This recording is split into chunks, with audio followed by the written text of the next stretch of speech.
औज़ुबिल्लाहि मिनश्शैतानिर्रजीम बिस्मिल्लाहिर्रहमानिर्रहीम। काफ़ी अरसे बाद वीडियो बना रहा हूँ और मकसद वही है पिछले वाला, चोरी डकैती जो भी स्नैचिंग हो रही है, जो भी मसले मसाइल हो रहे हैं कराची में स्पेशली। अच्छा, मुझे एक बात आप लोग बताइएगा, मैं खुद अपने आप से भी सवाल कर रहा हूँ और आप लोगों से भी मैं पूछ रहा हूँ।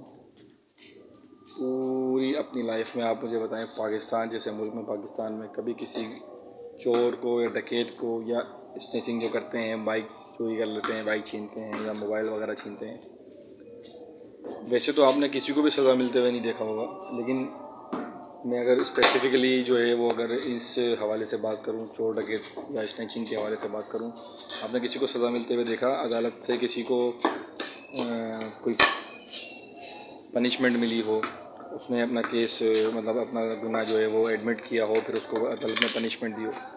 नेवर एवर, मैंने नहीं देखा। अच्छा, अभी कभी कभी हमने कोई बड़ी मुजरिम को सज़ा होते हुए देखी भी है ना,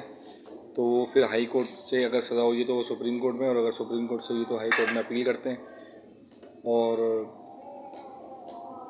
ऑल द वे जाके वो जो है ना वो बरी हो जाते हैं या ज़मानत पर रहा हो जाते हैं। तो जब सज़ाएँ नहीं होंगी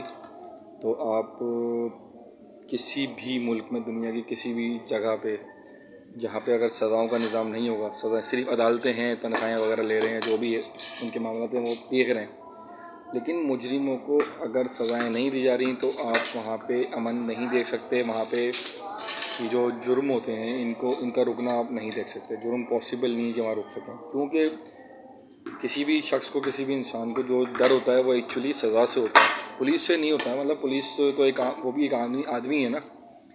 तो डर जो है ना वो पुलिस का या रेंजर्स का या किसी इदारे का नहीं होता, डर जो है वो सज़ा का होता है। और जब सज़ा नहीं दी जाएगी तो किसी भी जुर्म करने वाले शख्स को भी पता होगा कि यार मैं कितना बड़ा जुर्म कर लूँ, पुलिस अगर मुझे पकड़ भी लेती है, कोई इदारा मुझे पकड़ भी लेता है, तो कोई वरीड की बात नहीं है, मैं इन द एंड जो है ना वो रिलीज़ हो जाऊँगा। अच्छा, उसकी वजह ये है कि हमारे यहाँ थोड़ा सा रूल्स एंड रेगुलेशंस थोड़े से डिफरेंट हैं। वैसे तो ओवरऑल वर्ल्ड में ही जो है इस तरह के हैं, लेकिन हमारे यहाँ कुछ ज़्यादा ही चीज़ों को जो है ना वो अलग सिनेरियो से देखा जाता है। कभी भी इस सज़ाओं का ना होने का जो बड़ा रीज़न है वो दो हैं। उसमें एक बड़ा रीज़न तो आप कह सकते हैं कि एक बड़ा रीज़न तो ये है कि हमारा कानून ना, हमारे यहाँ जो लॉ बने हुए, जो सज़ाएँ बनी हुई हैं, जो अदालतों का सिस्टम है, वहाँ पे सज़ाएँ होती नहीं हैं। अच्छा, सेकंड रीज़न जो है वो हमारा अपना है, यानी कि एक आम आदमी का। वजह ये है कि वो इसलिए है कि क्योंकि सिक्योरिटी प्रोवाइड नहीं है हमें या किसी भी एक आम पर्सन को, उसको पता है कि सिक्योरिटी नहीं है। दूसरी, गवर्नमेंट बिल्कुल भी किसी भी किस्म की हेल्प नहीं करती है किसी भी एक आम आदमी को इस चीज़ में, मतलब उसको फेवर नहीं करते हैं या उसको प्रीफर नहीं करते हैं कि उसका हौसला नहीं बढ़ाते हैं। एक्चुअली कहना मैं चाह रहा हूँ कि हाँ ठीक है, अगर आपके साथ ये सब मामला हुआ है और अगर मुजरिम पकड़ा गया तो ठीक है, आप उसके एंड अगेंस्ट में जो है ना गवाही दें, विटनेसेस पेश करें, अपनी जो आपके साथ जो भी आपके पास जो भी विटनेसेस हैं, जो भी गवाहियाँ हैं वो पेश करें, केस को मजबूत तरीके से लड़ें, उसको सज़ा दिलवाएं, क्योंकि गवर्नमेंट की हेल्प ज़रूरी है ना। क्योंकि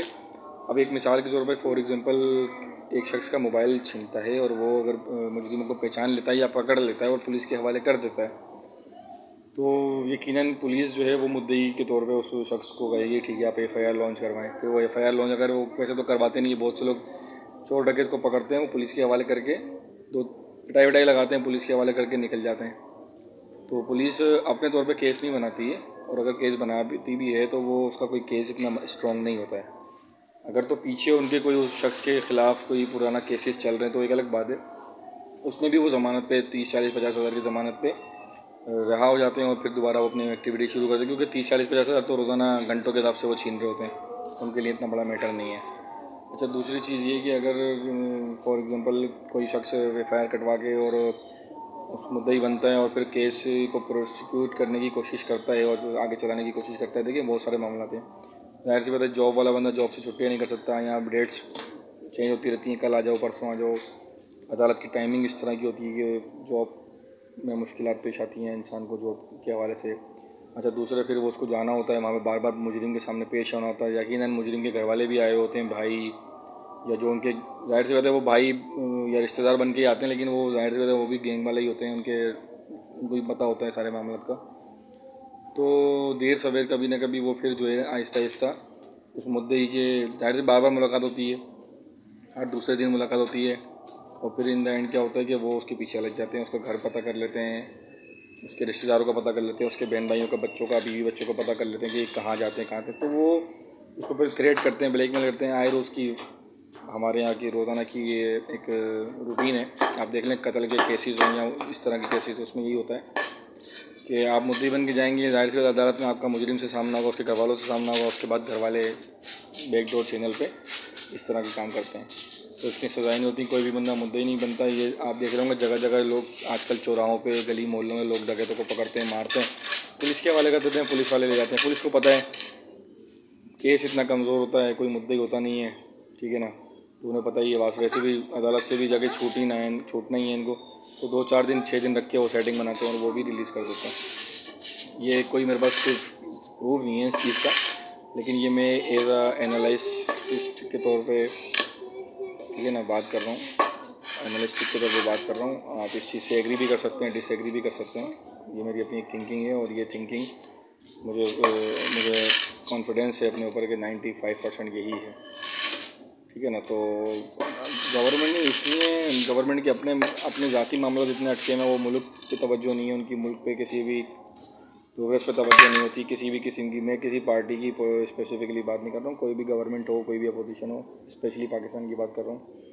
क्योंकि जो गवर्नमेंट होती है वो 5 साल इसी चीज़ में सर्व कर देती है कि हमें अपने आप को बचाना कैसे, अगले 5 साल जो हम नहीं होंगे गवर्नमेंट में, उसमें हमें कैसे बचाना है, या जो उनके पुराने केसेस होते हैं जब वो गवर्नमेंट आते हैं तो वो अपनी पूरी 5 साल की तवानाई इस चीज़ पर खर्च करते हैं कि आगे बचना कैसे है, और जो पिछले केसेस उनको ख़त्म कैसे करना है। और जो अपोजिशन में होते हैं उनकी भी सारी तवानाई यही होती है कि इस गवर्नमेंट को हटाना कैसे, हमें आना कैसे। बस यही दौड़ भाग चल रही है कंट्री के लिए,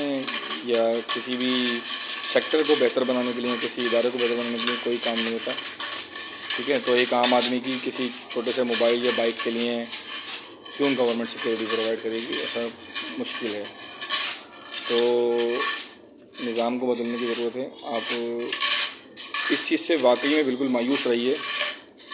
वैसे मायूसी गुनाह है, लेकिन वो अगर मायूसी अल्लाह के लिए, अल्लाह की तरफ मंसूब हो, ये मतलब कोई अगर अल्लाह से मायूस होना चाहे या शरीयत से या कुदरत के किसी काम से मायूस होना चाहे तो वो गुनाह है। लेकिन हमें ये पता है कि पाकिस्तान जैसे मुल्क में स्पेशली अगर आप ये समझ लें कि आपको किसी चोर डकैत या वो अलग अलग बात है कि मुकाबले में मार दिया गया, आवाम के हत्थे चढ़े आवाम ने मार दिया,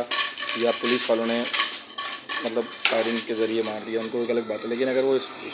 ज़ख्मी गिरफ्तार हुए किसी भी वजह से तो वो का कोई फ़ायदा नहीं है ना। तो आप इसी चीज़ को, मेरी इसी फार्मूले को आप हर चीज़ पे रख के सोचें। इसी फार्मूले को आप किसी भी हर किस्म के केस पे रख के सोच सकते हैं, उन सबका रिज़ल्ट यही है, ठीक है ना। तो अदालती निज़ाम बदलने की बहुत ज़्यादा ज़रूरत है, बहुत ज़्यादा ज़रूरत है। आपको सज़ाओं को नाफिज करना पड़ेगा, सज़ाएँ देनी पड़ेंगी, और शरई सज़ाएँ हो तो बहुत ज़्यादा अच्छा है। शरई सज़ाएँ अगर बोलना नहीं चाहिए मुझे, लेकिन अगर ना भी हों, लेकिन सज़ाएँ हों, कुछ डिफरेंट हो, लेकिन सज़ाएँ तो हो। मुझे को डर तो लगे, कुछ पकड़ के ले जाए तो उसको पता तो हो मैं अदालत में जाऊँगा, मुझे सज़ा देगी। ये दिल में मेरे बात आई थी, मैंने चलो एक वीडियो बना लेते हैं, काफ़ी दिनों के आप लोगों से मुलाकात भी नहीं हुई है। अस्सलाम वालेकुम रहमतुल्लाह।